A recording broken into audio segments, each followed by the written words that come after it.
তো সবাইকে happy new year, হ্যাঁ নতুন বছরে সবাইকে শুভেচ্ছা। তো গাইজ আজকে চলে এসেছি হচ্ছে বাইকটা নিয়ে আবার একটু কাজ করাতে টুকটাক। তো নিউ ইয়ার উপলক্ষে আজকে একটু ঘুরতে টুরতে যাবো এদিক ওদিক। তো দেখতে পাচ্ছ এই হচ্ছে ভাই, তো ভাই আর আমি মানে বাইক নিয়ে বেরোবো, তার জন্য বাইকটা একটু ছোট্টখাটো মোটামুটি করে একটু ক্লিন আপ আর একটু হালকা ফুলকা সার্ভিস।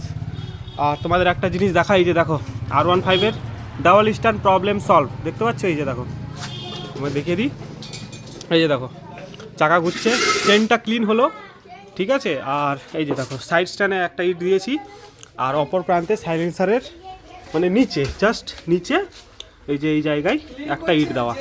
তো গাড়িটা মানে পুরো এই যে দেখো ডাবল স্ট্যান্ডের মতো হয়ে গেছে। আর এই যে দেখো তোমাদের দেখিয়ে দিই, এই যে দেখো পুরো ডাবল স্ট্যান্ডের মতো। তো এরকম করলে মানে গাড়িটাতে চেন লিউব বা চেন ক্লিন আর এরকম ক্লিনিং করতে সুবিধা হয়। আর ক্লিনিং করছে এই যে আমাদের সেই ছোট্ট হিরো। তো হিরো এদিকে একটু দেখানো, একটু হাই করে দাও। তো এই হচ্ছে আমাদের হিরো, আমার যা কাজ হয় গাড়ির ওই করে। তো যেমন এর আগে ক্র্যাশ গার্ডটা খুলেছিল, ঠিক আছে, তারপরে ছোটোখাটো কাজ যেমন চেন ক্লিন করা, লিউব করা, এই যে গাড়িটা ওয়াশ করে দিচ্ছে ভালোভাবে, একটু ক্লাচ অ্যাডজাস্টমেন্ট করে দেওয়া। তো আর এদিকে দেখো আমাদের ওইদিকে কীভাবে ক্লিনিং করে গাড়ি, ঠিক আছে, জানি না, মানে আমাদের ওখানে কাপড় দিয়ে সার্ফ দিয়ে এরকম করে ঘুষে দেয়, ঠিক আছে, শ্যাম্পু দিয়ে।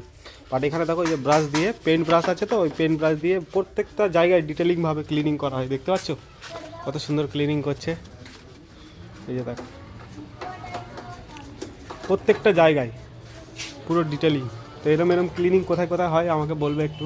আর আজকে এদিক ওদিক ঘুরতে যাবো, রাইড ফাইড হবে। তো এই হচ্ছে ব্যাপার। তো চলো দেখা হবে আবার নেক্সট ব্লগে।